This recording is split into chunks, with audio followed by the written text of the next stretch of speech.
Let us begin.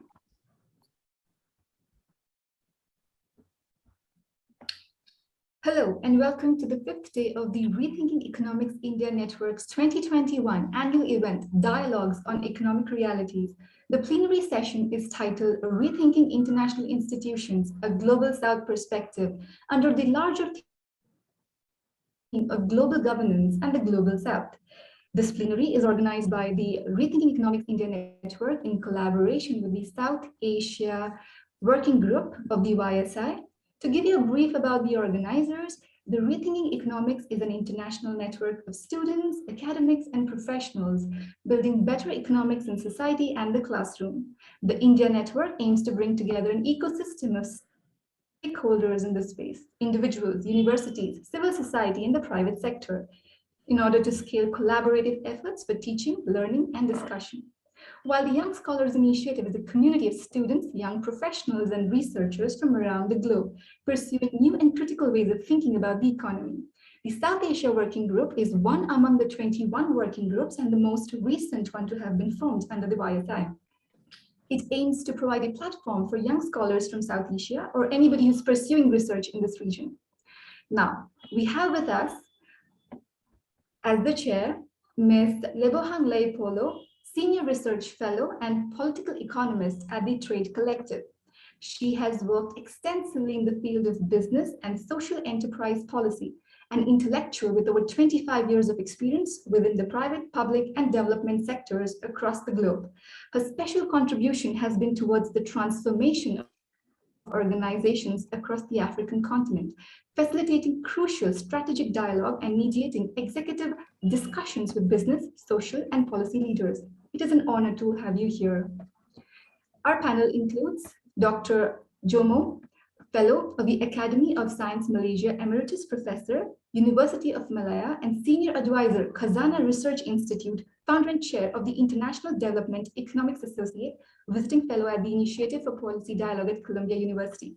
He has worked extensively with numerous multilateral institutions, headed umpteen committees, and taught at many prestigious institutions, such as Harvard, Yale, Cornell, National University of Singapore, just to name a few. He has published extensively at many noteworthy books and is most recognized for his work in development economics, global governance, inequality, and globalization. Thank you for joining us. Next, we have with us Dr. Isabella Webber. She is the Perry Research Associate and Research Leader in China Studies, Assistant Professor of Economics, University of Massachusetts Amherst. She is the winner of the Joanne Robinson Prize for this year of 2021 for her book titled How China Escaped the Shock Therapy, the Market Reform Debate. She has PhD from the University of Cambridge, and her field of specialization is China, understanding global political economy, international trade, and linking economic theory with economic history. Welcome, Dr. Webber. We are all very delighted that you are with us here today.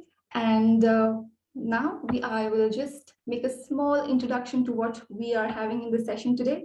So we are aware that after the Second World War era, multilateral institutions have been a key element of global governance and decision-making. The system of global governance is characterized by the existence of multiple custodians, such as the United Nations, UN agencies, Bretton Woods institutions like the World Bank and the International Monetary Fund, UN agencies, and so on. So here we have today a plenary session which is focused at understanding the new age role of these international institutions and the challenges associated with the olden approach of the Global South, given the fact that historically these institutions have led to power inequalities among nations. I now hand it over to the chair. Thank you very much, Anisha, and thank you to Rethinking Economics in India for this excellent event and this excellent initiative, and for the honor of leading this discussion amongst these very august scholars and thinkers and scholar activists globally. I'd like to just frame these remarks by giving us a few provocations as we consider firstly the purpose of this plenary, which is of course rethinking the way that global governance has been configured, particularly in the construct and in the era of the COVID-19 COVID-19 pandemic. It gives us the opportunity, I would like to suggest, for us to reframe, in fact, what we mean by global governance, what we mean by globality, what we also mean by internationalism in this era. I would like to also suggest that globalization has, of course, been captured and has been held ransom to the vagaries of global capitalism, of neoliberalism, and of course of new economic forms of imperialism and imperialist power. We see these playing themselves out in the ways in which, for example, pharmaceutical production has taken place, pharmaceutical production and distribution, the attribution of importance of life and healing and nurture and care, and the racially biased ways in which this attribution and distribution is taking place. I'd also like to suggest that, in fact, even the notion of globalization and global governance is extremely ubiquitous, it's extremely abused, and of course it's also extremely nebulous.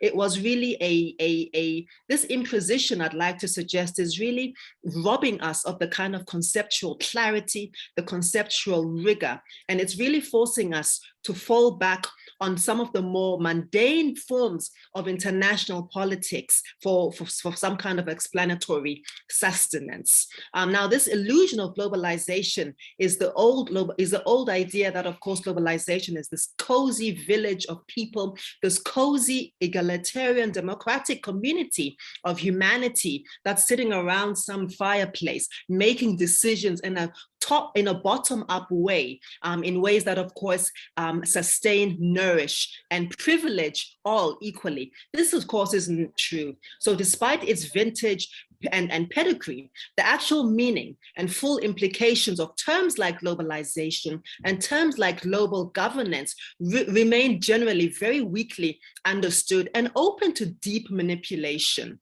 And I think that it's worth mentioning that the concept solidifies when it's made clear that global governance as we know it today and globalization as we understand it today are thoroughly rooted in colonialism in its ongoing, mutating, metamorphosing forms. So global trade was the supreme raison d'etre of the colonial era, which was based on the straightforward concept that metropolitan power plundered colonial raw materials, including people, human bodies, African bodies across the world, particularly to the Americas, and of course, from the sub-Asian region to places like South Africa, for example, like the east coast of Zanzibar and Tanzania, for example, and in return, dumped European manufactured goods on the colonies in return. And wealth has enriched the metropolitan countries, and what was returned to the colonies was in the form of investment, in inverted commas, in physical and administrative infrastructure. So these are the sorts of toxic apologetics that we keep hearing and that unfortunately keep finding currency even in the 21st century. And the utterances of certain leaders, particularly people like Emmanuel Macron, the now departed Donald Trump, the apparition that have continued to, of course, reenact this. And the concept that underlines this is a really disarmingly simple one, and it remains a simple one. And it's a question of extractivism. So extracting the best of what the North can take from the global South, or what some people are calling the majority world, and really trying to reenact use global institutions, global in inverted commas, like the World Trade Organization, like the United Nations, like the ICC, like your Bretton Woods institutions, the World Bank and the International Monetary Fund, the OECD, a whole host of others, using them to really reenact colonial and quite neoliberal dominant power relations. I'd also like to suggest here that the term global governance is really used not just to account for the processes, the agents, the policies, and the particular events which give rise to a world in which global flows, global power, global resources, mobilities, and networks disrupt a preordained world of nation states. Rather, the perspective taken is that of global governmentality, which focuses on fundamentally manipulative forces that have brought the world to its present situation. I've suggested in some of my previous writings that these are premised on the minority rule of a few countries or of very skewed voting rights and veto powers, which we see in institutions like the UN, like the World Bank. In closing, I'd also like to suggest that these sorts of institutions have then given the opportunity for the deployment or the externalization even of state power, the enforcement of existing laws, the legislation of new ones, the arbitration of conflicts, the monopoly and the deployment of legitimized violence. And I want to suggest that these violences keep on manifesting themselves in economic power relations, which are incredibly coercive. If we look at the World Trade Organization, in economic power relations or lending relations, which are again very coercive and still extractive, the World Bank, the IMF, in sanctioning, in state-led sanctioning, which purports to be democratically led, but is in fact led by minority rule. We can see this in the International Court of Justice. Some colleagues have called it the International Court of Injustice even. And when we look at terms such as modernization, which are terms that were really coined by people like the US in their own clumsy attempt at the beginning of the 20th century to somehow distinguish themselves as better than the European colonizers, as somehow slightly more liberal, as somehow slightly more palatable than those other ones across the world.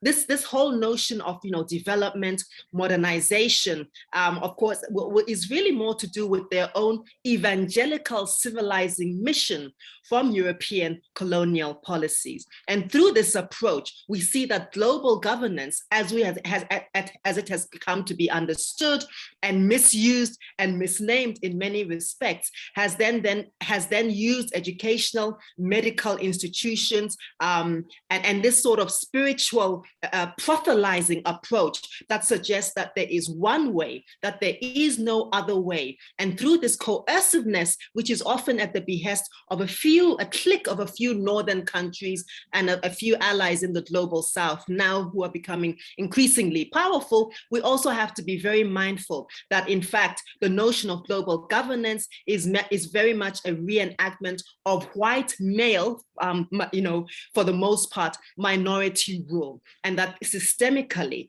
it is structured by the assumption of a very racist, sexist view of the world. And I think it's very important, I would suggest, as we open this discussion, that these systems are viewed as the terrain for observing historical shifts, historical imbalances in global political organization, for sanctioning international power and international violence and violences. We're looking at Afghanistan at this very moment. And lastly, that it is very difficult to find prospects for us to suggest how these sorts of systems can actually be rehabilitated in any way. Can in fact, and to use the terms of Audre Lorde, who has said, can we really use tools in order to dismantle the master's house? So I'd like us to really then, with these provocations to the audience and to my very esteemed colleagues, open this discussion as well. I'm going to suggest that we then ask Professor Dr. Jomo Kwame to speak about global governance. He has huge experience in global governance, and so forth. And he's going to give us his inputs for 10 to 12 minutes. Thank you so much.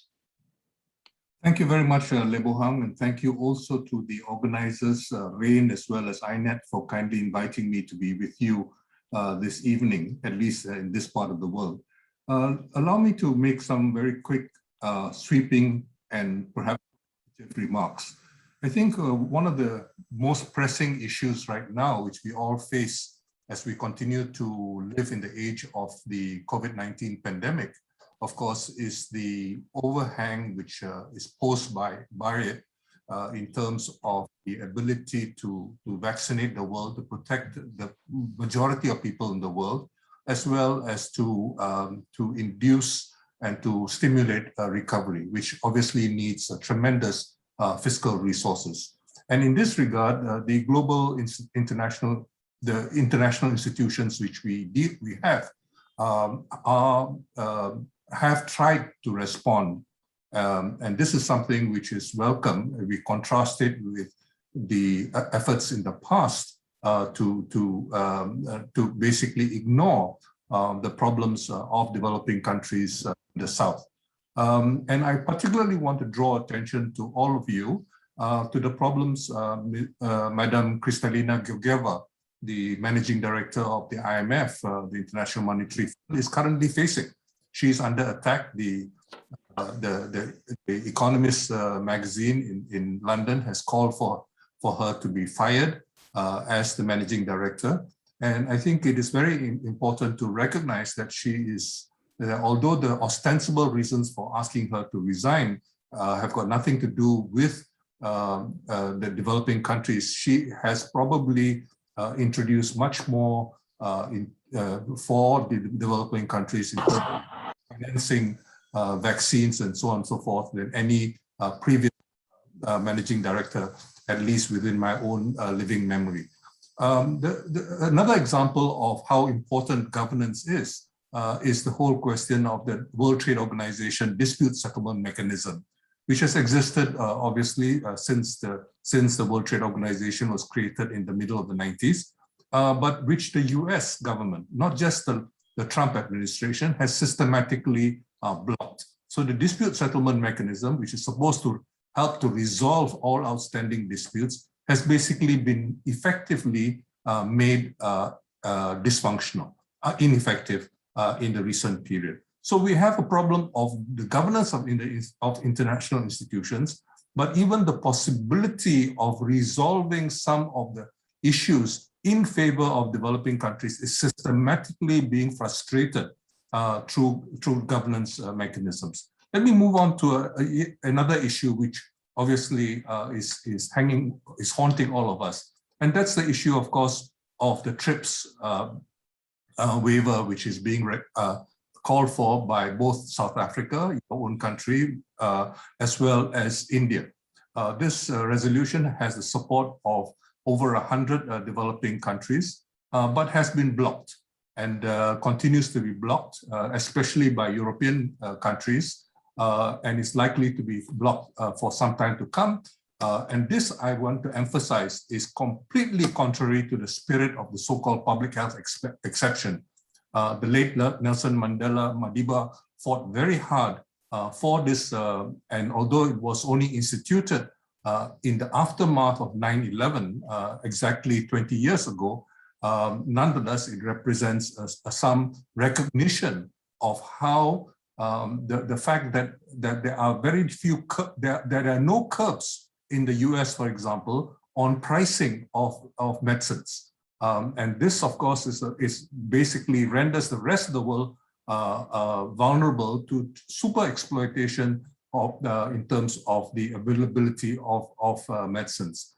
Now, however, even if we resolve the question of the patents, which is being proposed by South Africa and India, in fact, there are other problems as well. Intellectual property is not simply a question of patents, and technology access is being denied. The WHO, the World Health Organization, has made a proposal, which is called the CTAP proposal, to make sure that there is much greater access. And if we look, none of the major pharmaceutical companies have signed on, and so there is very likely to be no real progress on that front. As far as actual technology transfer is concerned, the World Organization's creation and the TRIPS agreement, intellectual property rights agreement, has effectively reduced transfers of technology. This was something which the late Surendra Patel, who used to work at the UNCTAD, warned about, but unfortunately, very little has been done about it. I should pay tribute to Raghavan, the outstanding journalist from, who recently passed away a few days ago in Geneva in his mid-90s. But he played a great important role in drawing our attention to the prospect of recolonization, as he put it, through the creation of the World Trade Organization. Now, if we look at what has been happening, even a conservative neoliberal economist such as Jagdish Bhagwati, pointed out many years ago that the proliferation of so-called free trade agreements, which are not multilateral, which are not universal, are basically what he called termites in the system and undermine the prospect of universal benefits. And in fact, for all intents and purposes, there has been no real progress as far as trade liberalization is concerned, despite the Doha round of so-called the Doha development round of trade negotiations instituted 20 years ago. There has in effect been no significant concessions from the rich countries to make that a reality. So we are stuck in a situation where we have the worst. And in this context, what we have seen is that the rich countries have pushed a number of free trade agreements, which are even worse than what the WTO offers. For example, strengthening the intellectual property rights over so-called biologics. Biologics are basically naturally occurring substances which have not been subjected to IP, intellectual property, until now, but now it is being proposed, and the so-called CPTPP, for example, the so-called pivot to Asia by President Obama included a very important chapter which included provisions for intellectual property on biologics. Very, very importantly as well, there is the strengthening of investor-state dispute settlement provisions in the amended form of that agreement known as the Comprehensive and Progressive Trans-Pacific Partnership. It certainly is quite comprehensive, but certainly far from progressive. So the misnomers which we find in international economic parlance is actually extremely misleading. Now, I want to point out that all this is not really new. If we look at the major institutions which exist in the world today, if we look at international law is distinctly biased. Katrina Pistor from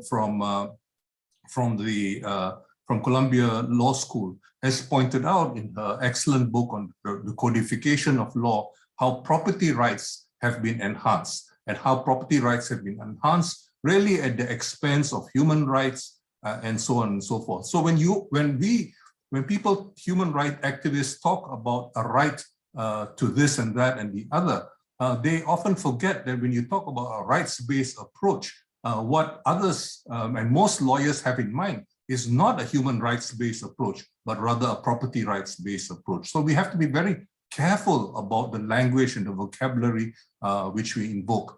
But going back to the question of law, it's important, for example, to recognize that at the beginning of the existence of the Dutch East India Company, a man now known as Hugo Grotius, although he was born Huig de Groot. Hugo Grotius basically made a very important contributions to strengthening the interests of the Dutch East Indies Company. So, for example, he attracted the attention as a teenager. He became a legal authority in the Netherlands at that time for the House of Orange, by recognizing that by arguing the case for the Dutch takeover of a Portuguese ship, that instead of being called an act of piracy, as it should have been, it was instead described as a legitimate action. So right from the outset, international law, and this is part of the reason why the Netherlands insists on hosting as many legal institutions as possible right to this day. Right from the beginning, we find that Hugo Grotius has basically, and that whole framework of international law favoring certain kinds of interests, the interests of the powerful, the property, etc., continues to this day. Yet another example of how these rules work. In IMF governance rules, you effectively have a veto if you have 15% of the vote. And because the United States has more than 15% of the vote, it basically has a veto right. So almost no institution can basically, the IMF is unable to make any decisions without US approval. And this is why the threat being posed right now to the managing director is a very real and potent threat. Now, I think of course there are alternative institutions, but we should recognize and acknowledge that in the last couple of decades, multilateralism has been, in the last 3 decades, I would say, since the end of the Cold War, and with the rise of so-called US sovereigntism or exceptionalism, there are many different words which are often used to describe it, we see that the role for multilateralism has been under threat, and the possibility of others really representing the developing countries has actually been compromised. So the rise of the BRICS, for example, has actually also meant the weakening of the G77. The end of the Cold War has meant an almost marginalization of the non-aligned movement, precisely when such institutions are needed. So I'm basically appealing for a reconsideration of the need for such institutions. And I know that many activists would not like to be associated with governments, but in this situation right now, where there are serious existential threats being posed to all of us, I think it's very important for us to begin to think about the possibility of putting pressure on governments in order to address some of the pressing challenges of our times. Thank you very much, Lebohang. Thank you so much, Jomo Kwame, for quite a tour de force regarding global governance, some of its the very many toxicities, the interface between the WTO, the IMF, the World Bank, and of course, very useful suggestions at the end around alternative or parallel structures of Southern-led power, such as the G77, such as the non-aligned movement. And I think as people who have been drawn with inspiration from the Bandung project, these are things that I suppose in this era, it would be very useful for us to reiterate and perhaps to reignite in some way. I'd like to hand over to our next speaker, Dr. Isabella Webber, who has already been introduced. She's going to also in 10 to 12 minutes, give us, I think, another tour de force on export patterns across various globalizations and so forth. The floor is yours. Thank you so much, Isabella. Thank you so much, Lebohang. It seems like I can't share my screen yet. I've tried to message the organizers, but if you could maybe change the setting, I'll start in the meantime. But if you could change the setting so that I could share my screen, that would be great. Okay. So I'm presenting today some attempt at summarizing some of the big trends that have already been mentioned in the inputs by the two distinguished previous speakers in terms of a really data gathering attempt. So the idea is not that we are necessarily saying something new, but that we have now data that allows us to show certain things in a very clear-cut way. And in order to show you, now I can share my screen, wonderful. Okay. So this builds on research that has been funded by Rebuilding Macroeconomics in the UK. And the title of this paper really is What You Exported Matters. So this is a play on the recent paper by Roderick and others, What You Export Matters, but basically looking at the relationship between export patterns, growth, and levels of income from a more historical perspective. If we go back to the so-called first globalization, which I'm here calling the imperialist globalization, having the kind of critiques that Le Bohang articulated in mind, we can think of this as basically a period in which the world was divided into empires, and these empires really organized the global division of labor. This was the first truly global capitalist market integration and the first really truly global capitalist division of labor. So I'm not denying any previous globalizations here, but I think in terms of its capitalist nature, this period was new. In this period, trade reached a new height in terms of its share of world output. So as such, trade became more relevant to the global economy than it had ever been. It also included a far broader range of products, which indicates the depth of market integration in this period, as well as price convergences, which again suggests that markets were really global and quite deeply integrated. On the left-hand side, I'm showing you a map which probably doesn't say anything new for most of you, but I think it's still always good to remind ourselves. This is a map of how just before World War I, which is the period at which the first so-called first globalization came to a close, the world really was divided into empires. Sorry. I'm sorry, Isabella, your slides are not moving. Are you aware? Oh my God. We're not seeing the map. Thank you. That is terrible. Okay. Let me Sorry just to interrupt stop you. share and start share again. Thank you. That's always the risk when you do slides and then you waste 4 minutes of your time on this kind of ridiculous technological stuff. Can you see the second slide now? Yes, thank you. Go ahead. And is it moving when I do this? No. No. It doesn't move. No, it's not is moving. it moving when Now I it's just do this? So maybe you'll just keep your. Yeah, so I just keep it like this. Okay. That's perfect. Okay.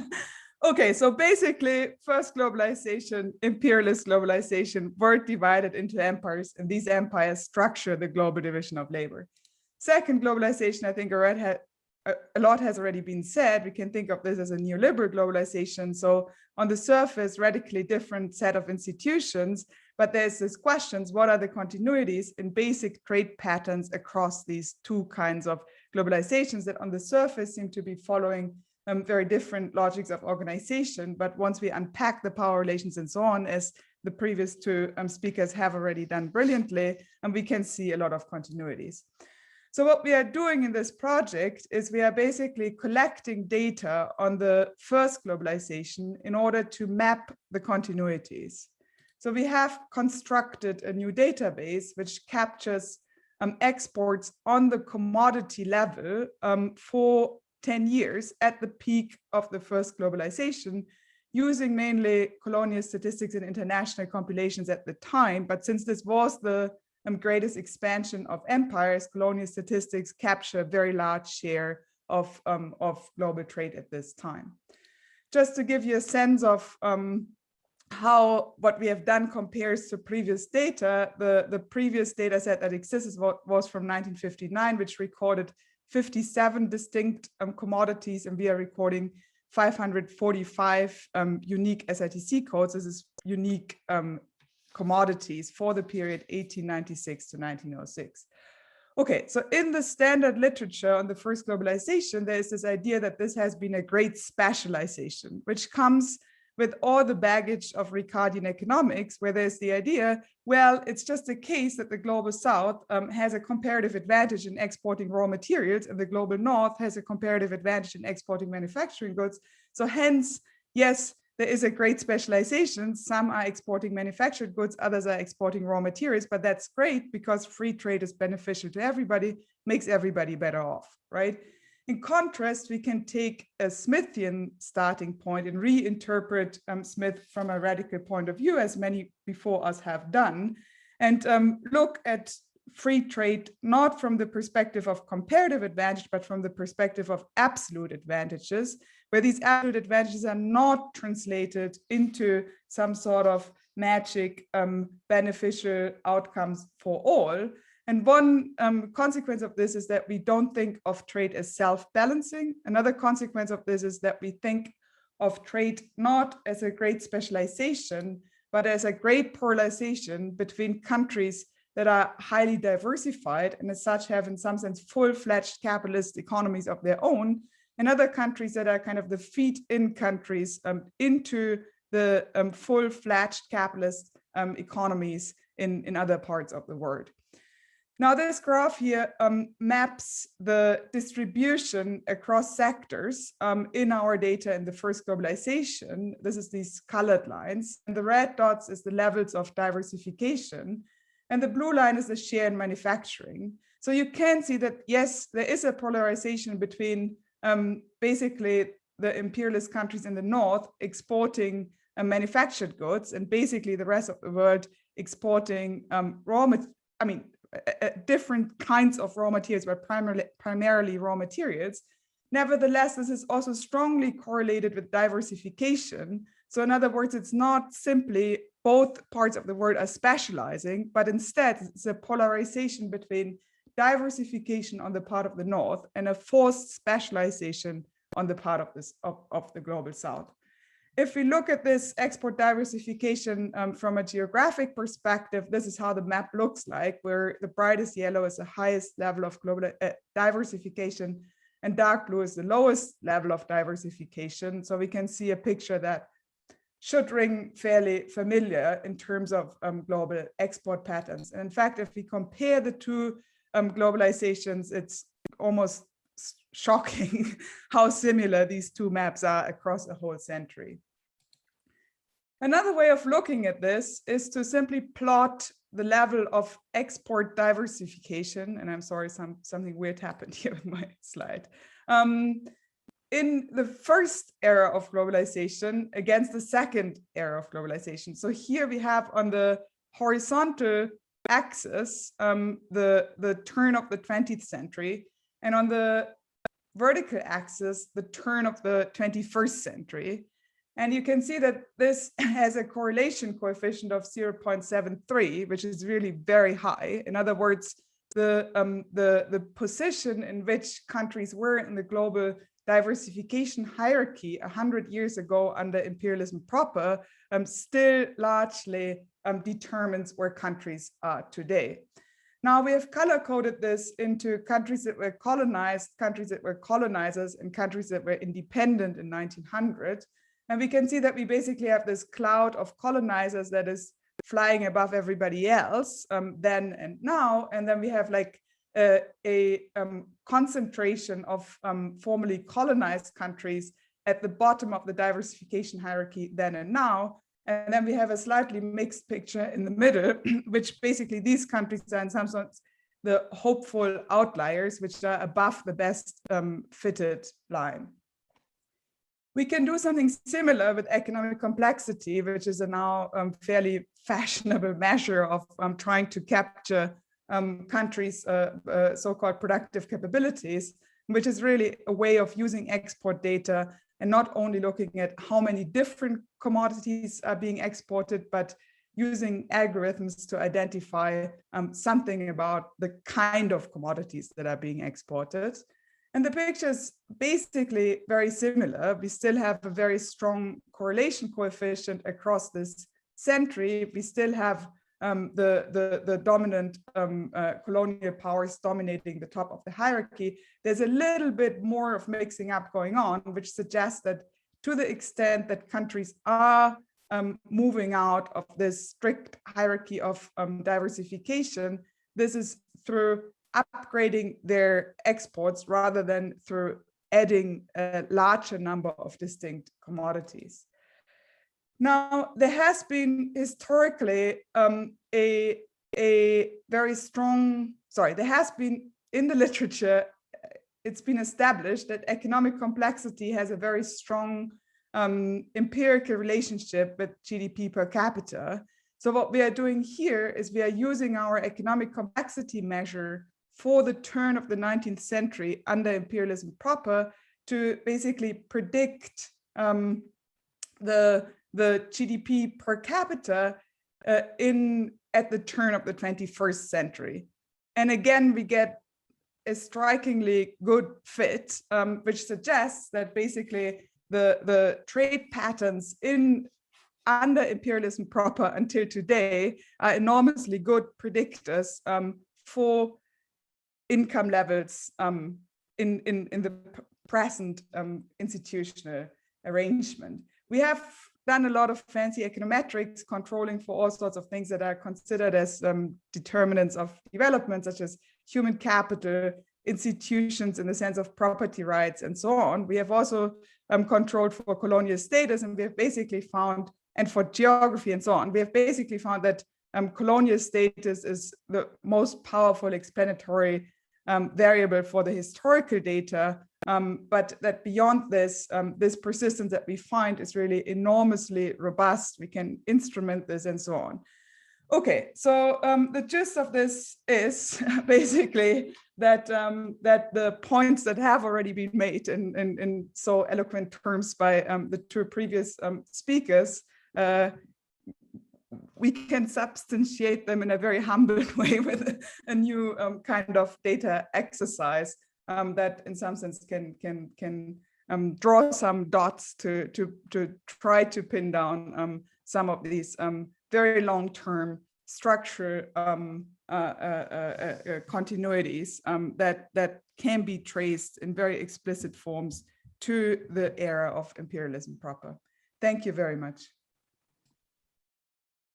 Thank you so much, Isabella. That was absolutely brilliant. Again, another tour de force. And thank you, I think, for indeed, in a really scientific way, in a very precise way, the data proves what many people have been saying, that, globalization in its many forms, in its many mutating forms, is not really new. And the forms of imperialism that keep on manifesting through the institutions that Jomo Kwame articulated so robustly is not just our imagination, right? I mean, the science and the data illustrate, of course, the linearity of power and the linearity of where this power resides. So that was absolutely a wonderful addition to this robust panel.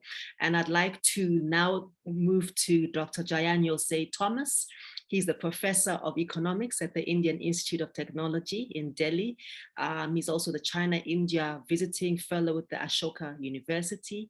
He has a PhD in development economics from IGIDR, Mumbai, India. He's been associated with several very fancy institutions like the National Singapore University, Indian Statistical Institute of Kolkata, Madras School of Economics, and the Central University of Kerala, which is one of my very favorite places in the whole world. He has headed many projects for UN agencies such as UNFPA, the ILO, and he teaches courses on macroeconomic development, international planning, and development. And he's also a former member of the Kerala State Planning Board. And I think he is going to approach this from the perspective of questions of labor and industrial growth opportunities. Dr. Thomas, Jayan, you're very welcome. Thank you. Thank you so much, Lebohang. I hope I'm audible enough. You sound perfect. Thank you. Please proceed. Thank you. Thank you. And I would like to thank the organizers for inviting me. And I must say, I'm very happy to be in this panel with Jomo, who has been an inspiring figure for me, and also Isabella, whose recent book I've read. In fact, I think going forward from Isabella's talk about export-led growth, I'm actually going back on the possibility of domestic demand-led growth. Can you please allow me to share my screen? I hope I'm a co-host. Yes, I think I'm able to do it. Is it visible? The screen is visible, no? Yes, it is. Thank you. So I would actually like to talk about the possibility of industrial growth based on domestic markets and rising wages. And the reason for this is clear. I mean, is demography, is population changes. I'm not sure whether I will probably go to the next slide. I think the slides are moving, Lebo? Huh? The slides are moving? They are moving.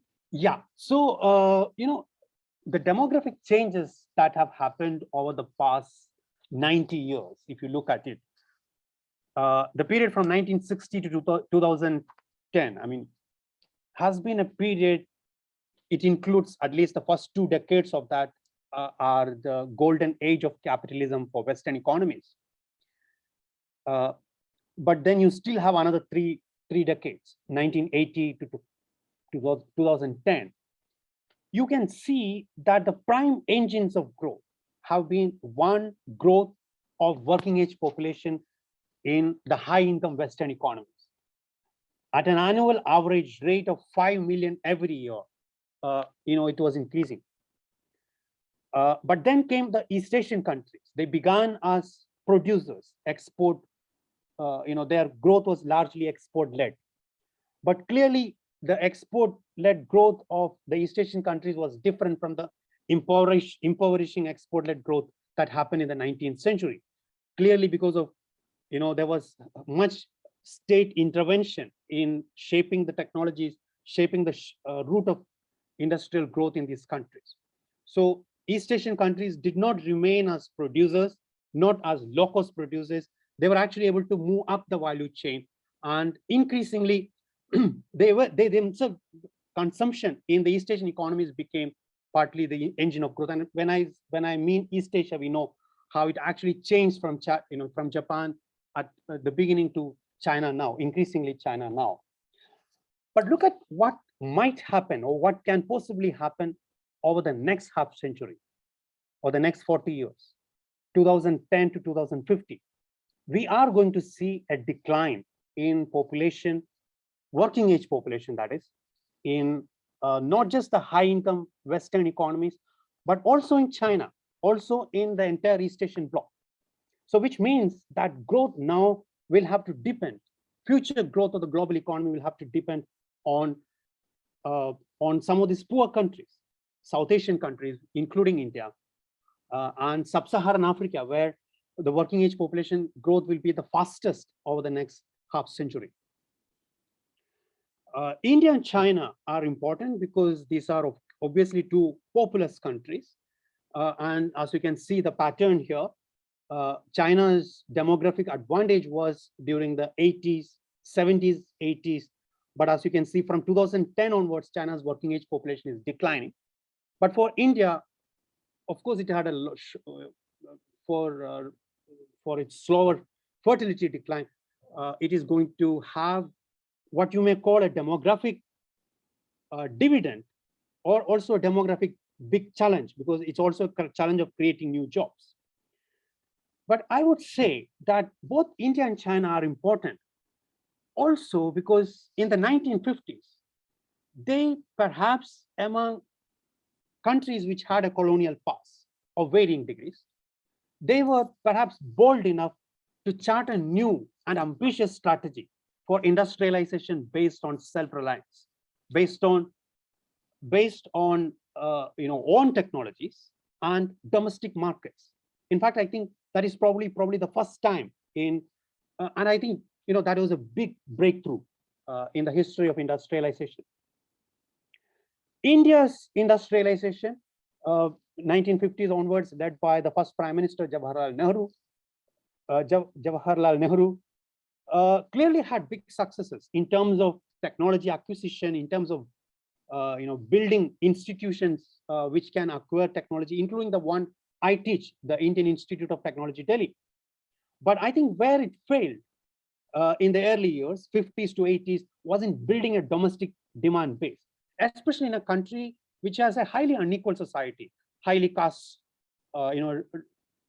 divided by caste and so on. China, of course, we know has a different transition. The Maoist period, if you go by the observers of Chinese growth in the early years, such as Carl Riskin says, some of the big advantages of China's in that period was its investment in health and education and the reduction of inequality, the fact that China had a successful land reforms, and the 80s growth, 80s and 90s, township and village enterprises. In fact, my estimates show that TVEs accounted for almost half of the entire increase in working age population in China during that period.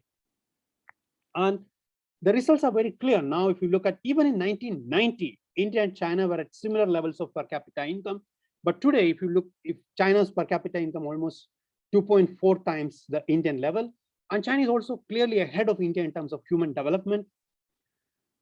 Where did things could have been different? In early 1990s, India shifted to clearly a more neoclassical, neoliberal, market-led growth strategy.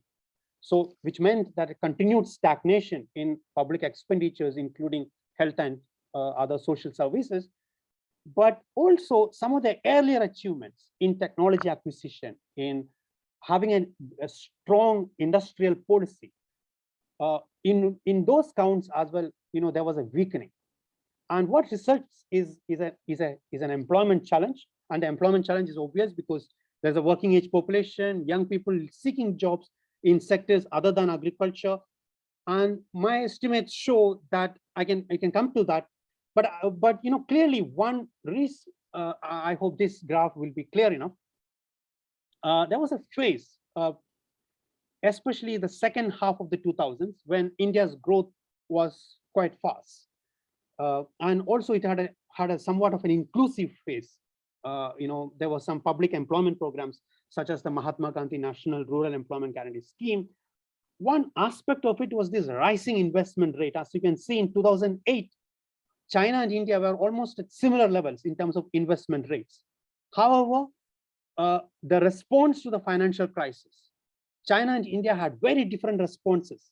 India kind of, it wanted to stick to the fiscal targets, following the market-led strategy, the neoliberal strategy. India actually declined its investment rates. And you can see the current investment rate declined from 40% in 2007 to 30% now. Whereas for China, China increased its investment rates and increased its investment into strategically important industries. So India, you have an employment challenge. I already mentioned. What you can see here is the total employment in manufacturing actually declining from, say, 61 million in 2012 to 60 million in 2018. Construction was a major source of employment during the second half of the 2000s, is not a major source of employment now. So which means that there is a huge mismatch in the labor market. There is increasing potential workforce in industry, construction, services. That's increasing at the rate of 17.5 million a year, but the actual job creation is far less, 4.5 million a year. The result is high degree of unemployment. Suddenly, in fact, in India, unemployment rates used to be low, but partly because the poor cannot be unemployed. But suddenly you have, even official statistics showing unemployment rate. And in the case of women, clearly a withdrawal of women from the labor force. So you have very low workforce participation in India, which is much less than Bangladesh, and even in fact compared to some of the other South Asian neighbors. Whereas for China, as I already mentioned, the investment and was in more strategic industries, in biotechnology, artificial intelligence. The point I want to make is this is a period in which China, actually was shifting from export-led to more domestic-driven growth. And domestic-driven growth was also accompanied with increase in wages. But a growth strategy, an industrial growth strategy with rising wages, and of course with large domestic market, should necessarily involve a strategy for innovation and innovation and new technologies. And in fact, that is what China was quite successful at. Whereas in India, we still do not have such a strategy. If you go by the economic survey or by the official pronouncements, the fact that, in fact, the fact that we should have invest in, technology-led growth is clearly kind of missing. I would end by saying that Lebohang said that, Kerala is a place which she likes. Kerala is a place where I grew up too. And what I want to say is that, things can be different. So among Indian states, there are different differences. So if you look at Kerala, right from the 60s, you can see the graph, I'm not sure. You can see right from the 60s, Kerala's spending on social sectors was more than half of its entire state budget, and which was much higher than what the rest of other Indian states were spending, and that resulted in, so clearly it was going against the mainstream. I mean, even for that period, spending so much on education and health was quite criticized, but that paid clear dividends in the case of Kerala, as you can see. Even now, it is well known for its social achievements, including most recently in the fight against COVID. I believe India still has a potential, and I believe, if anything, the current crisis, which began with the COVID outbreak, should be seen as an opportunity to go for a wage-led growth. In fact, cutting wages at this stage can only deepen the recession, and we know that. Even with higher wages, profit rates will not dip because the capacity utilization is already very low. What we need is to increase the consumption of an investment for the poor. We need particularly in India, and I believe this applies for South Asia. It also will apply. It applies for Africa. A development model that is dispersed far and wide across the country, not centered in a few big cities. We need technologies that create employment, not technologies that displace labor. Clearly, I would end by saying that what we need is a new growth strategy, which is increasingly based on domestic demand, which means it should also be based on which means rising wages. But for all that, it requires public investment, government to spend on people, also government to spend on new technologies. I will end here. Thank you so much. Thank you so much, Jayan. Again, a really fantastic reminder that not all growth has to be export-driven, export-led. And in fact, once upon a time, there were states which, particularly in the post-independence era, were committed to investing more in state-led and state-centric economic and development planning to some effect. And I think that this has been a very useful reminder that, of course, growth must include a growth in living standards, a growth, a wage increase. And I think that we've heard enough about jobless growth, trickle-down theory, and so forth, to realize that none of this can be as effective as it would be if, in fact, it was state-centric and in fact, it was people-centered growth rather than corporate and profit-related growth in and of itself. I'd like to then just really pose a few questions back to each of the panelists, and perhaps encourage you to also engage with each other and I see that the chat is already getting quite vibrant, and I'd like to encourage participants to pose their questions, their comments in the chat, and I will do my best to circle back to those as well. But I think that in the first question or / comment I'd like to make, and anybody who would like to take this, is how we can reconfigure the idea that state intervention must include a form of growth that is people-centered, and that doesn't need to depend on export derivatives, particularly in the era of this iteration of globalization, as described by Isabella. This iteration that suggests that it's all about extracting as many raw materials as possible and as much cheap labor as possible. So I'd like to kind of circle that back to anybody who'd like to respond to that.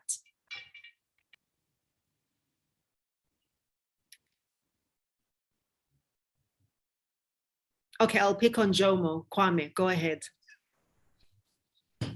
Thank you very much, Lebohang, and thank you also, Isabella and Jayan, for those excellent presentations.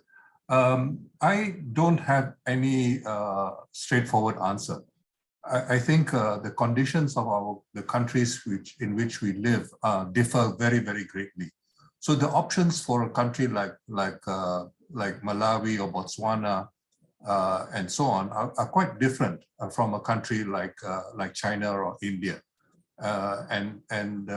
Also to use a word which might not be very popular in some circles, I think the class configuration is very important.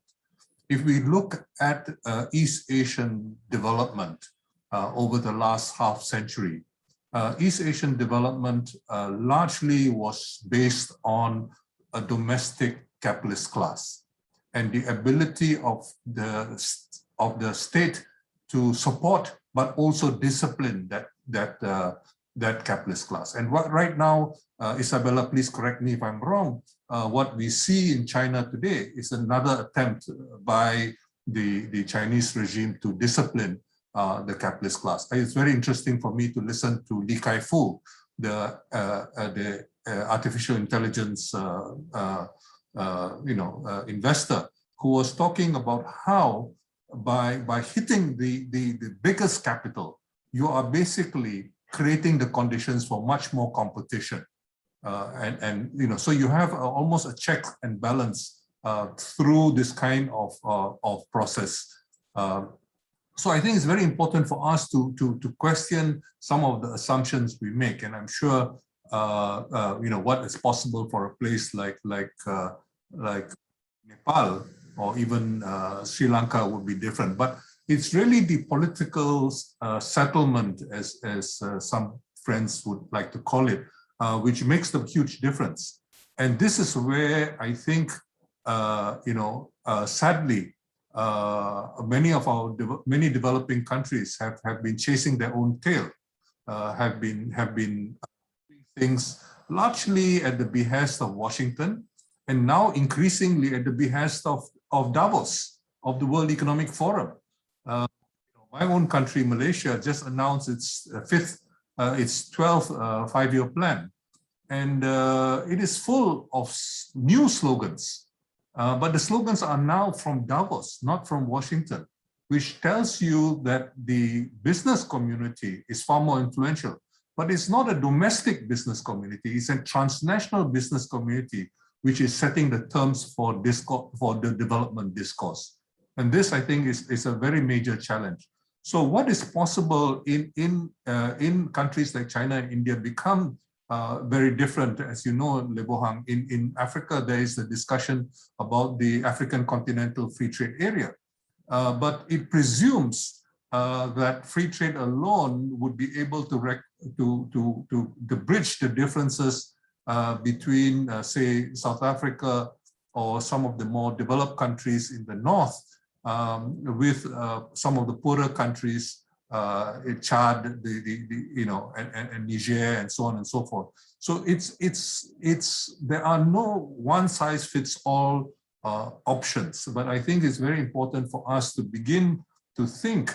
And the reason why I want to raise this issue right now is that with COVID-19, there are three things which I think are very, very important. One is that the COVID-19 forces us to think very, very seriously about whether or not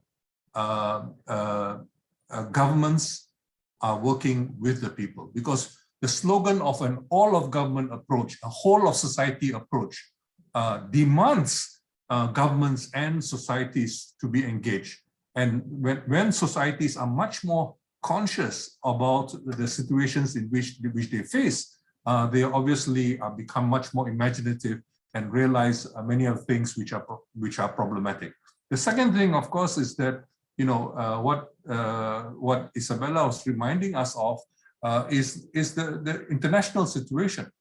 The fact that the rich countries are now going into booster shots, and the big vaccine development companies are prioritizing selling booster shots where they can make much more money rather than providing vaccines to developing countries. And we're talking about middle income developing countries, because the poorest developing countries don't even sign up for COVAX and all the other facilities which are there. But the other thing, of course, is that, you know, with a situation where we have been encouraged, developing countries have been encouraged not only to ignore social spending, as Jan reminded us, but also to be much more austere, to be much more so-called assert much more fiscal discipline. We find that that corresponding to that the means of getting revenue and the means of spending are simply not there. So the possibility of an old Keynesian possibility, which is now coming back as so-called modern monetary theory and all that, of the central banks facilitating greater fiscal spending temporarily until you are able to collect much more revenue when economic conditions improve, becomes something which is very real. But this is only feasible if you have an economy which is largely where you're putting more hands, for example, for relief in the hands of ordinary people. And for poor people, they are going to spend largely on items which are produced domestically, even in relatively small economies. But if you put the hands in the hands of the relatively better off, very often their needs are imports. Now there are imported goods, especially in small economies. So what we find is that this whole possibility of using fiscal means to keep these economies going, because if you do not do something about it, there is a real risk of the temporary recessions caused by COVID-19 becoming permanent or protracted depressions. And this is a real risk. And so this is why the struggle over what is happening in the IMF this coming week becomes so important, because it has immediate implications for the possibility for developing countries to get themselves out of the very difficult situation where obviously the rich countries are not going to do very much to help them. And this basically forces us. So I think COVID-19 actually raises a lot of very interesting issues, including policy issues, which we need to deal with. And we need to recognize the myriad of different developing countries which exist in the world. Thank you. Thank you so much, Jomo Kwame. And I'd like to sort of turn back out to you, Isabella, particularly because you gave us this really important, really brilliant construction of the connectivity between the various epochs of globalizations, the interconnection between those globalizations and the coincidence between those globalizations and different forms of colonialism, political, economic, colonialisms, in fact, or different epochs of imperialism.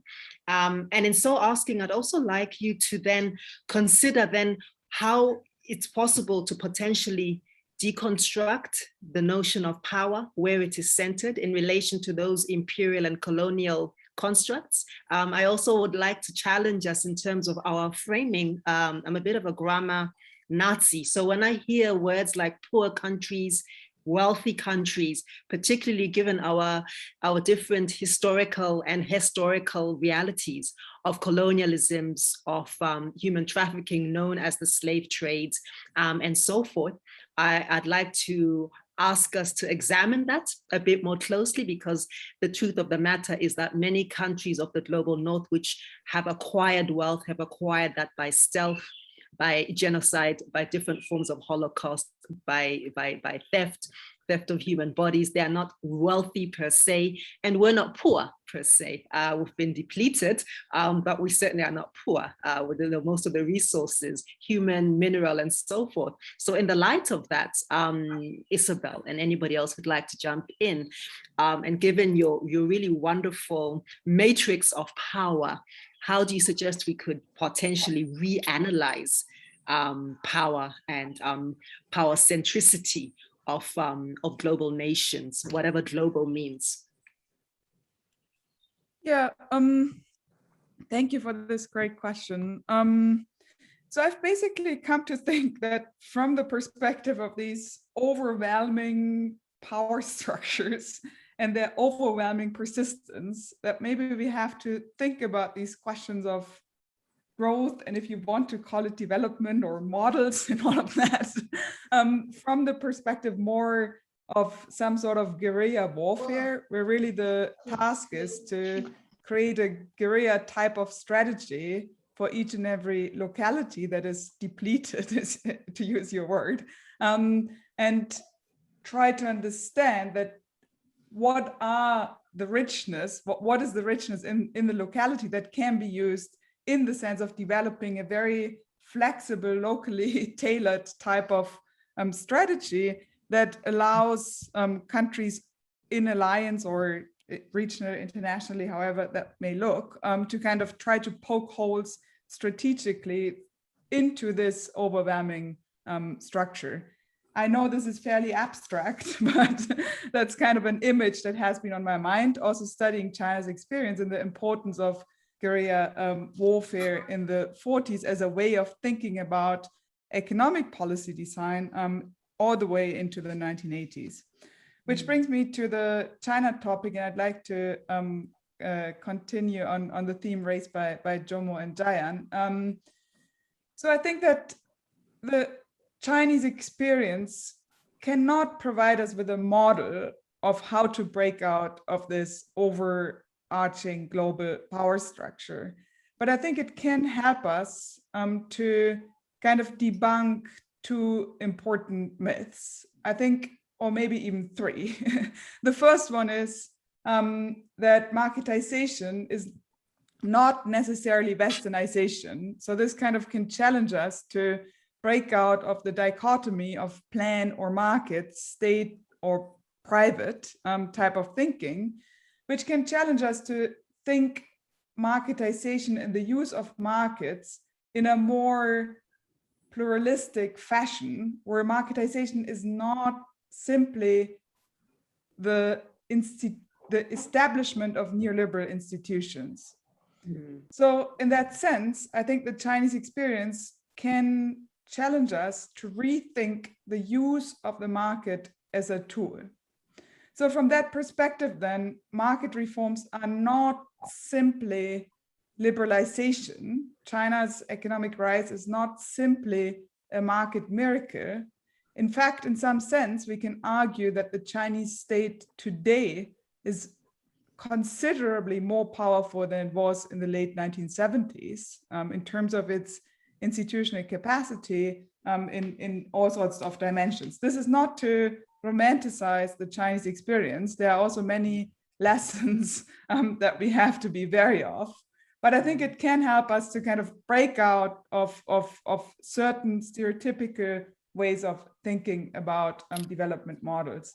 In that context, I think that in some sense, the main message in my book is that China's path since the late 1970s was not based on some sort of wholesale copying of some model. I mean, until today, there are always these news like, oh, China is now moving to the German model. And when I give my presentations, I always get the question, so didn't China get this all from Japan? Didn't China get this all from Korea? Didn't China get this all from Singapore? I must disappoint you, this was not the case. The case is that China did study foreign experiences very carefully and systematically, but the mission was not wholesale copying of the experience of other countries or wholesale reinstatement of past experiences in China, but the flexible use of past native and foreign experiences in the design of a strategy to really break out of China's own subordinate position in the world economy. This also means that it was not a model that was based on some sort of big development theory. So in that sense, it was neither based on some past experience nor on some big development theory, But instead, it was really groping for stones to cross the river, whereas this groping for stones to cross the river has this experimentalist, gradualist element. It also has an element of a very clear direction and big vision. So I think to sum up this this attempt of sharing some thoughts, I think the big message is that you need to have a big direction and ambition, but then you need to be flexible and you need to exploit opportunities as they arise in order to work towards these bigger missions and visions. And studying foreign experiences, including that of China, can have positive messages as well as negative messages. So actually a lot of what China did was trying to avoid pitfalls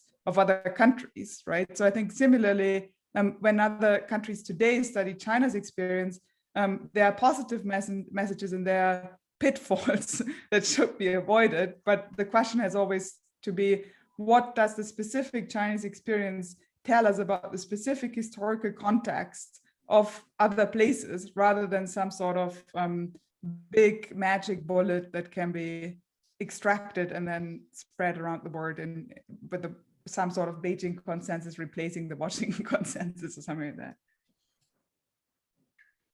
Excellent, thank you. And I like that, the idea that we're replacing one with the other, with all of its problematics and its frailties. And on that note, I'd like to turn this out to you, if I may, Jayan, and linking with your really, really excellent input on national forms, domesticating economics to some extent, and ensuring that there's a domestic imperative and a statist imperative to growth, to increase living standards, which I really think is what development should be about, right? There should be much less indigence. There should be a much greater lifting upwards, yeah? And I'd like to sort of like pose this question around the corporatization of governance and how difficult it has been over the last 30, 40 years. I think the interrupted years of the IMF, of structural adjustment, and how, in my view, I'd like to suggest that we are still being adjusted, particularly countries in the global south. How possible is it to regain national sovereignties, to do the things that you're in a more consistent way, mindful, of course, of national and even regional and even city specificities in the larger countries, and mindful that we're not in 1965, we are now in 2021, that it's a different epoch. What would that look like? How would it look like to potentially, how do we mediate national sovereignties in a decolonial, if we dare think that big, but in a decolonial frame, whilst we are then contending with the corporatization of states and the corporatization and the internalization of those corporate interests, particularly with the full co-option and the full complicity of institutions like the WTO. You know, I think Jomo mentioned the Davosization of our own national interests, for example. So over to you, Jayan. Thank you, Lebohang.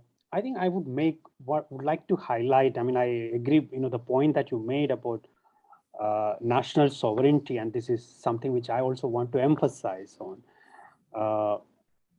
I mean, in a country like India or another South Asia, you know, what kind of interventions can the state make, given the limitations that we have now, given that you know, on the trade front, as Prof. Jomo mentioned, the kind of complexities that are arising, technologies are becoming more automated, so the labor employment creation potential is much less today than it was in the 60s or even 80s. I believe at least there are, I mean, I believe it has to be a two-pronged approach. One are interventions which are, I would say, rather easy for, if there is political will, for the state in, you know, many of these countries, many of these developing countries to do. Consider India, you have out of a population, out of a workforce of 472 million, 50% are self-employed. So that essentially means in India, you have 240 to 250 million entrepreneurs, potential entrepreneurs. What you only need, so you can have a market, you know, I mean, you can have all the advantages of a market here. You can have all the advantages of entrepreneurship here. But we are not actually talking about protecting the markets. In fact, there was a question here. What we are really asking for is give them a level playing ground. I mean the very small enterprises, the self-employed. If you look at the Indian data, you find that the credit to micro and small industries has been falling. 15% in 1990 as a proportion of the total credit given by scheduled commercial banks. It reduced to 6% in the early 2000s. It is less than 5% now. Whereas much of the credit from scheduled commercial banks is going to the bigger corporations, both domestic and foreign. So these are changes which can be made without much difficulty. If there is, in fact, these are interventions which many of these countries, including in India, very much after the nationalization of the banks in in the 1980s, we had a very strong promotion of small and medium industries. That is missing now. Also, spending on health and education. I mean, I think it's common sense. Now that we are in a world of increasingly knowledge-driven economic growth, spending on health and education is not just improving people's lives, but also making sure that future economic growth is faster.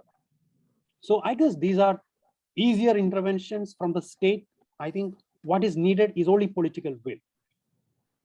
There are at the same time quite little more difficult interventions, I would say, because I would say technology, and in fact, I think this is a point that was coming in both the other presentations. Technology is going to be a key factor as much as finance is, or finance was. Technology is going to be a key factor. So investments in technology are going to be very critical. Investments in new technology, and when I say for countries like South Asian countries in South Asia or Africa, because we are income-wise poor, doesn't mean we need less advanced technologies. We need advanced technologies. Let's say, think of one example: biotechnology or material research. We can have completely new applications of, let's say, jute is a major agricultural product in the eastern part of India. Can jute be used as an important material in packaging industry? But for that, we need very important technological interventions, and that is not going to come from the MNCs. So those are the areas where we need public investment, public intervention. I think these are, in fact, I think it is possible. Despite all the limitations, the institutional limitations that we are mentioning, it is possible in especially countries like India, and China, as was already mentioned, is doing it. Countries like India, it's actually possible, because ultimately in a country like India, you don't really need very high salaries to get very highly talented researchers, when you're talking about technologies. So it is actually possible, and in a country like India had done this in the 1950s. We just have to relearn some of those lessons. So I think I will end here. Thank you so much. Thank you, Jayan. And I think thank you for the reminder that there's nothing new, and that we can reconstruct that and adapt that which has been done previously, which I think also alludes to what Isabella also said. The organizers and I have been conspiring, because this session seems to be developing a life of its own. So I'm going to ask the speakers to borrow you for just a bit longer so that we can get through some of the questions. And I hope that you can bear with us for just a few minutes, 10 or 15 minutes beyond the advertised time, to enable there to be a bit of a Q&A and to address some of the questions that have been posed in the chat. So thank you for your indulgence. So I think I'm just going to summarize a few of them in brief and really pose them to anybody to bite into as succinctly as possible. So the one here, which is I think posed specifically to you, Professor Thomas, says, does domestic-led demand growth require protection from foreign competition. And I think that in the context of most favored nation and so forth, that's a very important question. How could this be navigated through international trade negotiations? And how would one argue on the usual claim that rising government spending could cause inflation that could harm the poorest of the poor? So that's the one question, and I think I'll circle that back to you first, Jayan, in brief, and I'd also like you, Jomo, to have a bite at that one. Very quickly, I'm not so sure, if I can fully do justice to it. Like I think I already tried to address that a bit. Protection was what was already, we tried in the earlier decades. But I think now, when it comes to small industries in a country like India, or medium industries in a country like India, what is perhaps needed is a level playing field. So not any additional protection, but a level playing field. Like I already mentioned, they get financed at a much higher rate of interest, or the tax rates that small industries have to pay in a country like India, the effective tax rates are higher than what the bigger firms have to pay, or what even the foreign firms have to pay. So clearly, I guess it is, I think what is required is a level playing field, but that level playing field means a lot of intervention from the government. I mean, a lot more credit from the scheduled commercial banks, a lot more, some role for public sector units, because I know, many of the small industries actually depend on orders from the bigger public sector units. That used to be a growth model earlier. So those things should be there. On the question of inflation, will spending by the government, increase inflation or increase interest rate? I would again, Professor Jomo already mentioned this, the Keynesian formulation on this. Yeah, in a region or in a region or a country where there is huge amount of unemployed resources, there is huge amount of unmet demand. I don't think there is any problem with increasing the government spending, because government spending, the neoclassical argument is increase government spending given a limited pool of savings. More government spending means less role for private spending, and therefore that would result in that can manifest as higher interest rate or higher inflation.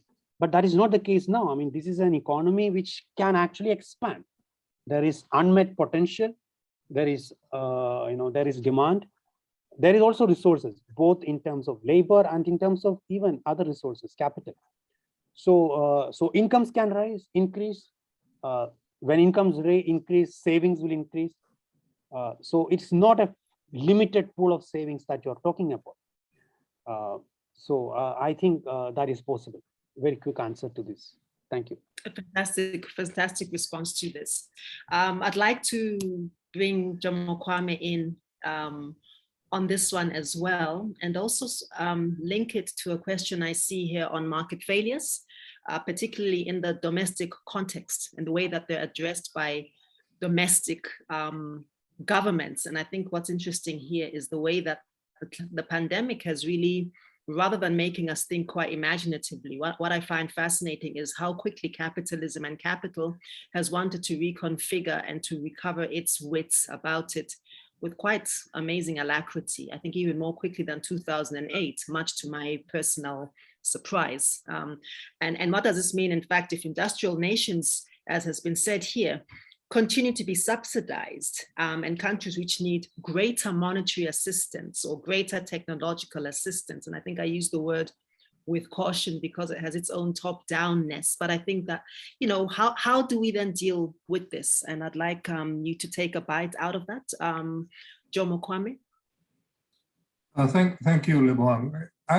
Let me deal with the second question first, namely the question of market failure. I mean, market failure is based on the presumption that markets normally function well against certain criteria. The question is, what are those criteria of functioning well? And very often, the fact of the matter is that markets may serve us well in certain circumstances, but the question is, what are we trying to get it to serve, right?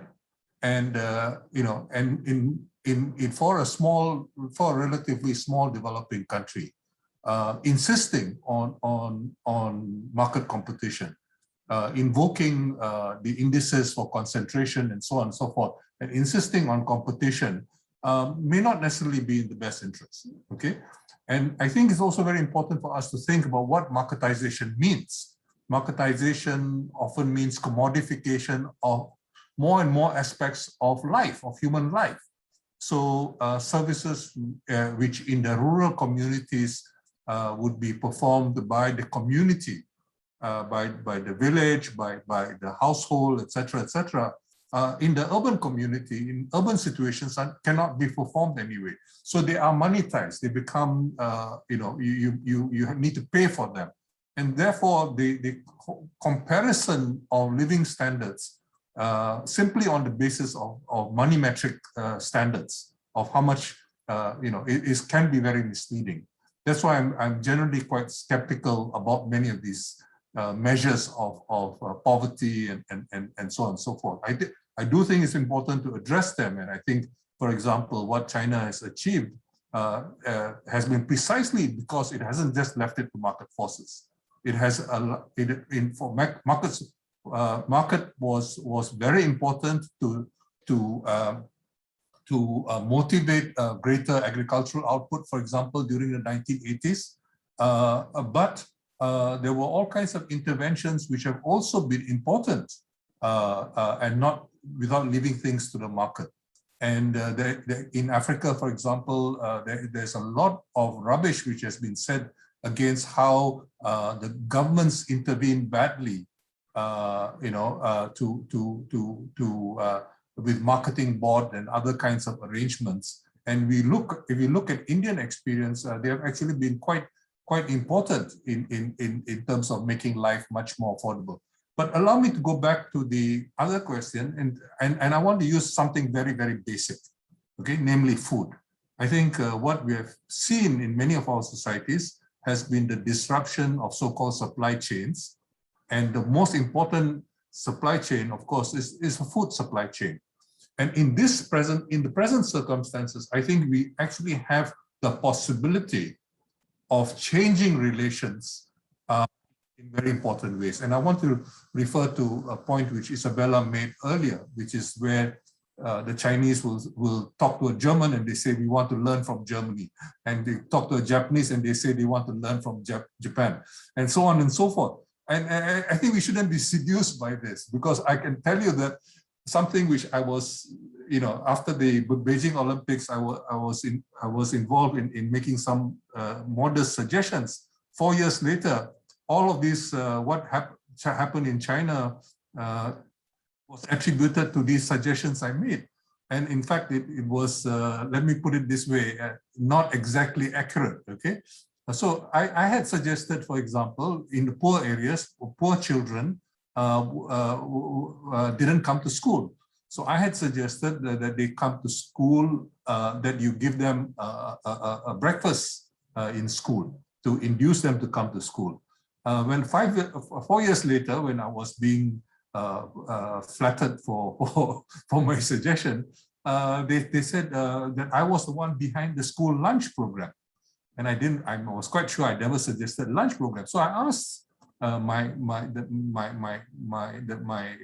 the Chinese friends involved, and they said, well, you know, when we gave them lunch, breakfast, they came to school, had their breakfast, and then went home to help their parents.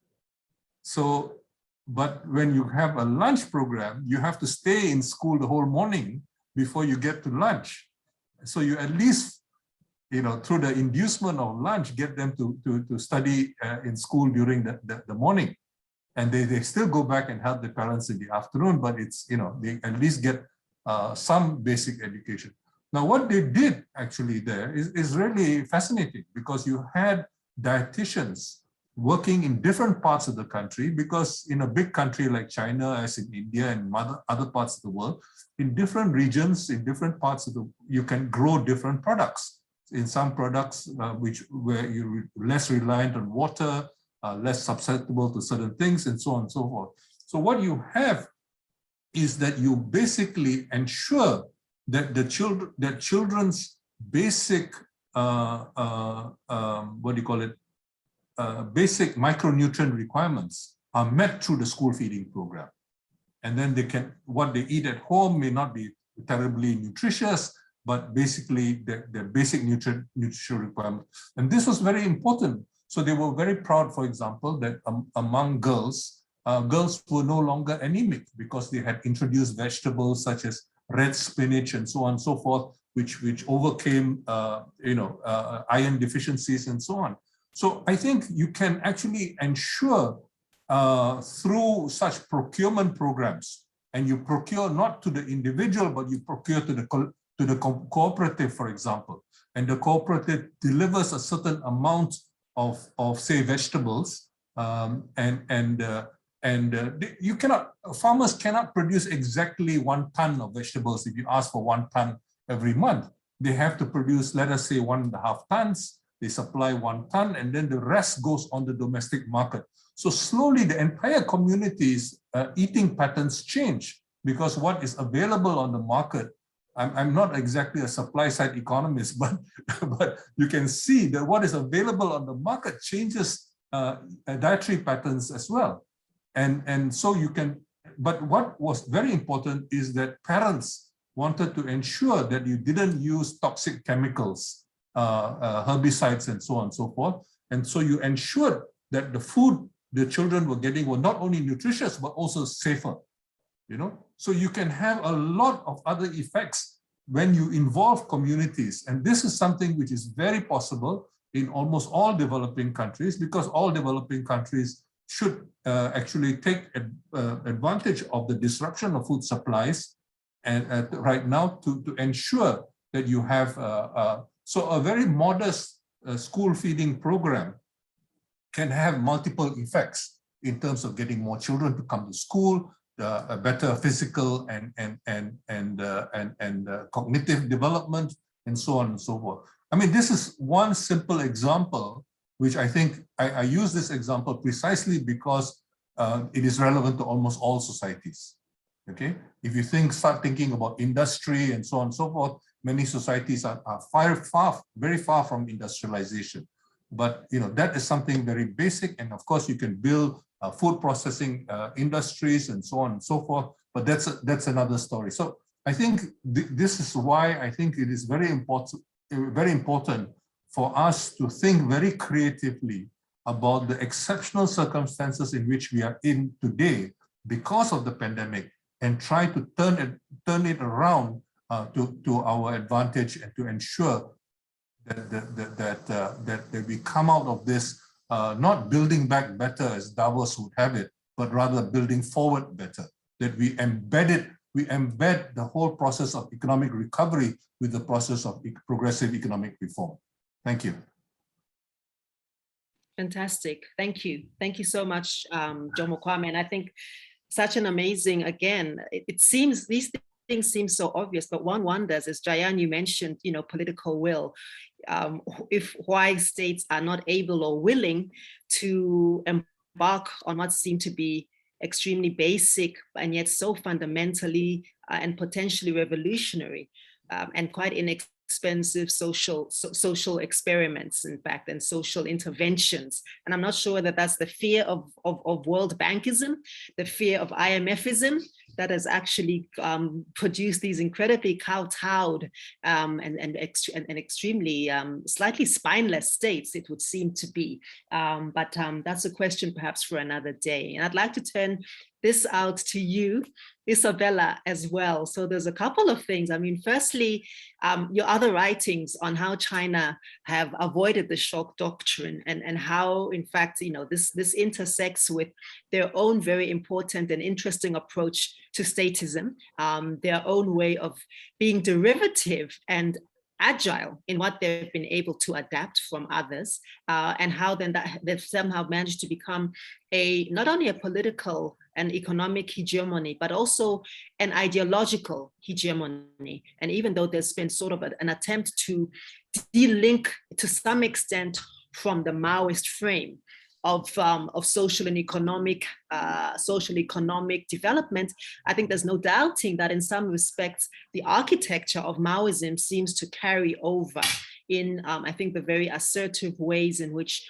some aspects of the Chinese economy have been able to assert themselves, especially in terms of it as an internationally as well, whatever international may or may not mean. And I think also linked to that is, if I may pick up on a question in the chat, how is it that countries like China, I think perhaps to an extent India, have managed to avoid and avert what another BRICS nation, South Africa, has not, which is quite an overwhelming dependence or reliance on approval of ratings agencies. And I've written quite extensively on my own very dim view of how I find ratings agencies to be an anti-democratic set of, these are basically the three big consulting companies, which, by nameless, faceless, run by nameless, faceless people, which are guns for hire, which have had the capacity over the last 5, 10, 15 years to influence the direction of capital flows, of investment, of sentiment, using some forms of, I think, pseudoscience, in fact. So I'd like to, and then given that sort of my views on sovereignty and national sovereignty, again, I'd be interested to hear some of your views on that, Isabella, before we move to begin to wrap up. Thank you. Yeah, thank you so much for these great questions, Lebo Hang, and for to whoever posts a question in the chat. And also thank you, Jomo, for this wonderful example of local adaptation where there is a big idea such as a school meal, but then it really depends on the specificities to make it work, right? So I think that's a wonderful example. Thank you. On the question of Maoism and economic sovereignty, I think that by avoiding shock therapy, in some sense, on the one hand, China still marketized very deeply. On the other hand, some of the achievements that were made during Maoism that have been pointed to during Jayan's presentation in terms of public health, in terms of building up of basic infrastructure, in terms of the building up of heavy upstream critical industries for any kind of domestic industrialization, avoiding shock therapy and thereby avoiding the idea that you need to first completely tear down the old system in order to make space for the market was actually absolutely crucial. So in that sense, Maoism was a critical starting point, but at the same time, of course, there has been a very fundamental transformation. So I think that narratives that suggest that high growth in 1980s, 1990s, 2000s China was just a kind of an expression of finally letting go of the strictures that suppress the potential that was inherent in Maoism or something like that, I think is too simple and really does not give enough credit to the enormous difficulties of carving out China's reform path in the 80s and 90s.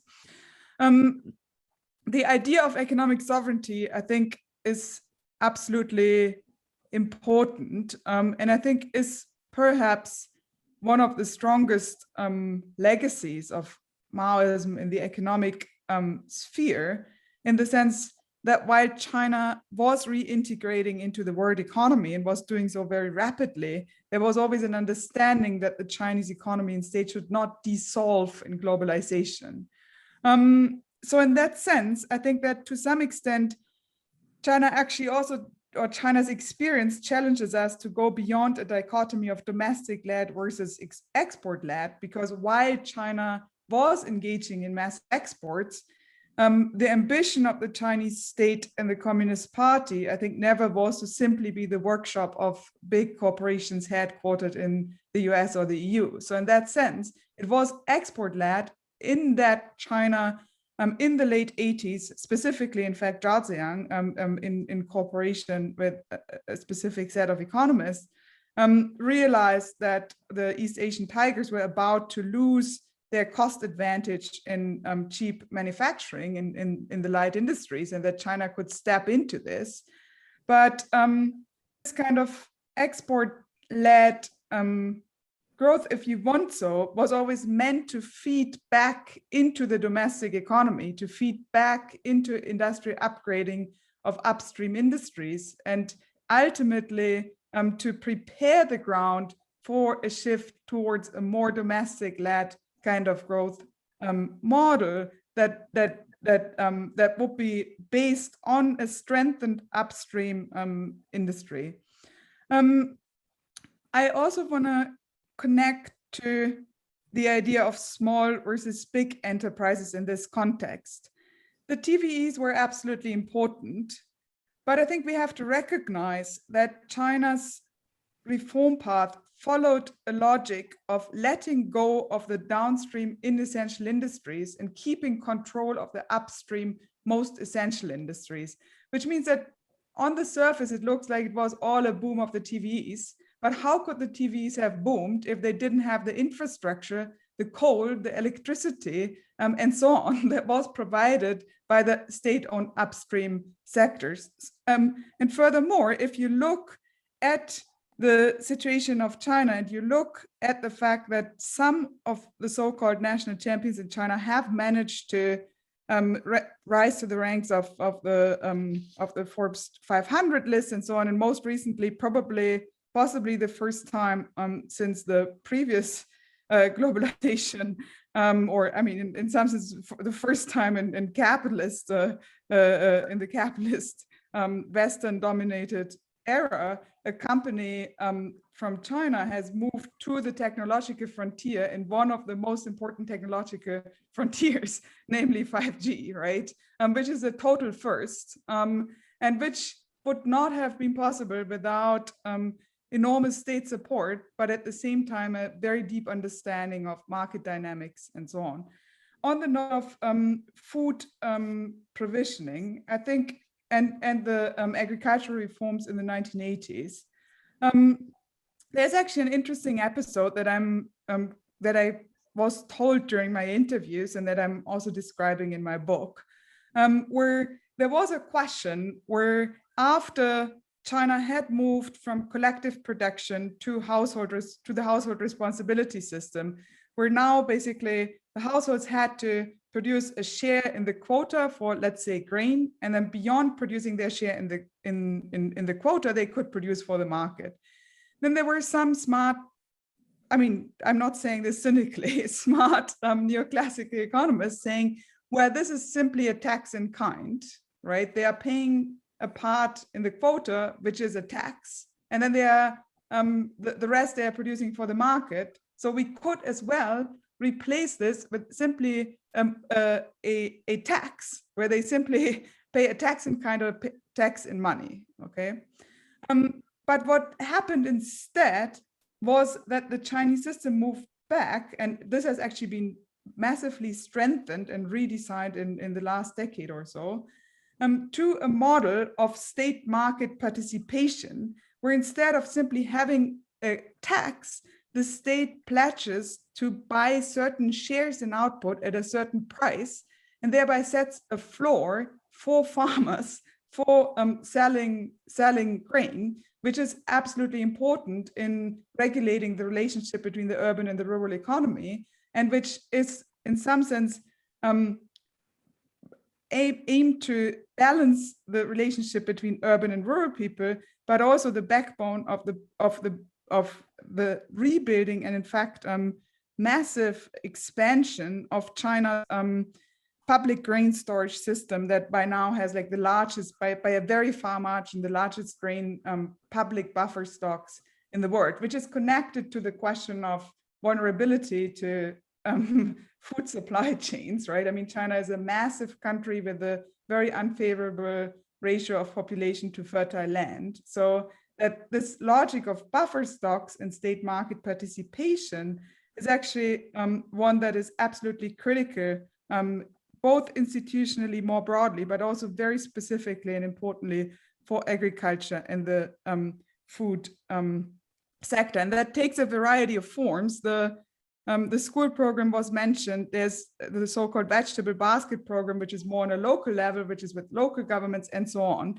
And this actually, on my mind, the ability of the Chinese state to participate and very quickly also create markets for food was quite important in the shutdown in 2020, because if you have such an enormously severe shutdown as the one that was implemented in China, then the question is, of course, how can you ensure the continued provisioning of food? And the capacity of the Chinese state to mobilize markets, often private markets, very quickly, that context was actually quite critical. Sorry, I've been going on a little bit long. Thank you so much. Thank you so much. Thank you so much, Isabella. I think that was extremely, again, another tour de force. There were one or two other questions and chats, and I've posted them in the chat. In the interest of time, I'm not going to read them out, but they're there for us to engage with and perhaps to respond to in different ways. I'm going to hand the session over back to the session coordinator, and I'm going to appreciate the speakers very much. Thank you, Jomo Kwame. Thank you, Isabella. And thank you, Jayan, for your just robust and really generous insights and your absolute brilliance. All three of you have taught me so much in so many ways. I've been your back room, sitting in the back of the classrooms, unseen by all of you for many years. So it's a pleasure to have been able to be part of this panel with you three. Thank you so much. Thank you so much. So now we move on to the last phase, which is like the vote of thanks. So firstly, we would like to thank our chair, Ms. Lebohang Leipolo, for being such a wonderful chairperson and managing the entire session so beautifully. Firstly, for the morale boost that you said that we South, the global South, we are not poor. We may be depleted, but we ain't poor. Thank you to all our speakers. I would also like to thank our audience for blending the energy for this discussion and for their spirit of inquiry, to all the volunteers at the Rethinking Economics India and the YSI South Asia for their time, dedication, and support. Please do not forget to tune into the roundtable starting at 8 p.m. Indian Standard Time on global tax governance after this. Thank you. See you soon. Thank you to the organizers. It's so nice to meet everybody.